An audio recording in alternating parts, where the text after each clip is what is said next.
A paz do Senhor Jesus Cristo, né, para você e sobre sua família. Olha só, a pergunta é: será que existe pessoas que são chamadas verdadeiramente pelo Espírito Santo, que são chamadas por Deus para a obra, que são chamadas pelo Senhor Jesus Cristo para a obra? Então, a resposta está dentro das Escrituras. No 5º livro do Novo Testamento, que tem por nome Atos dos Apóstolos, ou seja, os acontecimentos, né? No capítulo 13, a gente encontra essa prova, de acordo com as Escrituras. Olha só o que diz a palavra do Senhor aqui, ó. Vamos lá ler juntos, né? Atos capítulo 13, a partir do versículo 1, diz assim: está escrita assim a palavra do Senhor: na igreja de Antioquia havia profetas e mestres, Barnabé, Simeão. Esse Simeão ele era chamado de Níger. Lúcio de Cirene. Cirene era um local. Lúcio de Cirene, né? Manem, que crescera com Herodes o tetrarca, e Saulo. Eles estavam adorando ao Senhor e jejuando, quando o Espírito Santo disse: separai-me a Barnabé e a Saulo para a obra a que os tenho chamado. Então aqui é uma das provas dentro das Escrituras que o Espírito Santo ele chama pessoas, sim, para a obra, para trabalhar para Deus. E esse Espírito Santo ele vai capacitando essas pessoas para fazer a vontade do Senhor. Amém? Quero também deixar aqui esse versículo 3 em diante, que é muito importante. Diz assim, ó: então, depois de jejuarem e orarem, impuseram as mãos sobre eles e os despediram. Enviados pelo Espírito Santo, desceram a Seleucia e dali navegaram para Chipre.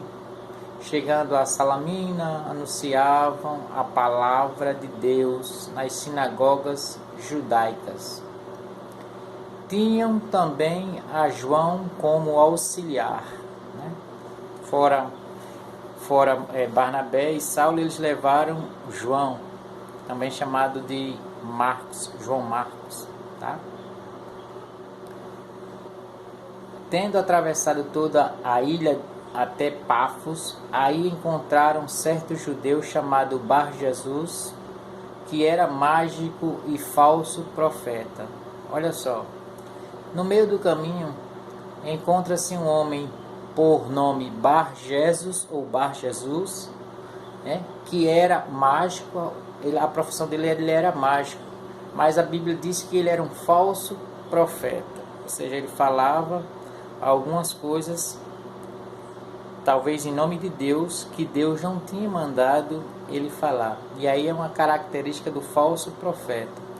Então aqui dentro das Escrituras mostra que existiam profetas verdadeiros, que eram chamados por Deus. Existia já pessoas naquele tempo que faziam suas coisas também, tá? Olha só, o qual estava, esse Bar-Jesus, né? O qual estava com o procônsul Sérgio Paulo, que era homem inteligente. Este, tendo chamado a Barnabé e a Saulo, desejava ouvir a palavra de Deus.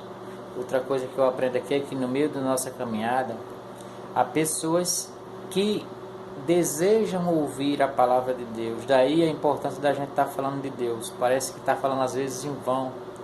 Por exemplo, estou dentro da minha casa aqui agora fazendo esse vídeo, falando sobre essa palavra de Deus. E possa ser que alguém, em algum lugar dessa terra, vá ver esse vídeo e que essa pessoa estava querendo ouvir sobre a palavra de Deus. E aqui está.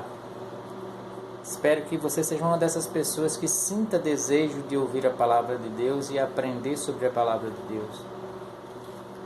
Mas a palavra também nos mostra aqui o outro tipo de pessoa. Olha só. Mas Elimas, o mágico, né? Assim se traduz o seu nome, Elimas, o mágico, né? Começou a fazer oposição procurando afastar o procônsul da fé. O que aprendemos aqui? Que assim como Saulo e Barnabé tentam aproximar pessoas de Deus, existe também pessoas tentando afastar pessoas de ouvir a palavra de Deus. O importante é o que acontece aqui. Então Saulo, também chamado Paulo, cheio do Espírito Santo, fixou os olhos nele e disse: Filho do diabo, e inimigo de toda a justiça, estás cheio de todo o engano e de toda a malícia. Não cessarás de perverter os retos caminhos do Senhor? Observe que tem pessoas que tentam perverter a palavra de Deus, perverter o Evangelho. Sabemos disso, acontece isso constantemente. Mas olha só, Paulo, um homem que foi chamado por Jesus Cristo, por Deus, pelo Espírito Santo, mesmo cheio de amor, mas também cheio de justiça, olha o que ele faz com pessoas que tentam perverter o Evangelho.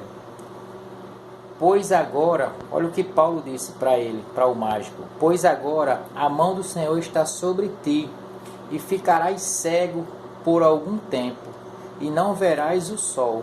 No mesmo instante caiu sobre ele névoa e escuridão, e tateando procurava quem o guiasse pela mão. O procônsul, vendo o que havia ocorrido, creu maravilhado com o ensino do Senhor. Então está aqui uma prova, meu irmão, que a gente serve a Deus, né? Quem já entregou sua vida ao Senhor Jesus Cristo começa a aprender e servir a Ele. Temos que pegar, às vezes, pesado com pessoas que estão pervertendo o Evangelho. Pena que eu não tenho essa comunhão que Paulo tinha com Deus, de falar com autoridade para uma pessoa que está pervertendo o Evangelho e falar assim: a partir de hoje, que você está pervertendo o Evangelho do Senhor Jesus Cristo, você vai ficar cego. Porque teria que fazer isso com muitas pessoas que estão pervertendo o Evangelho. O Evangelho que Paulo anunciou é sobre a vinda de Cristo para buscar aqueles que o servem, né? Sobre o reino de Deus, sobre essas coisas que Paulo falava.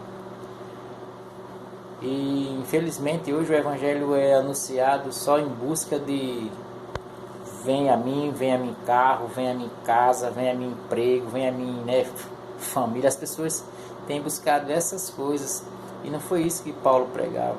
Paulo pregava a justiça de Deus, o reino de Deus, uma vida após essa física, uma vida espiritual.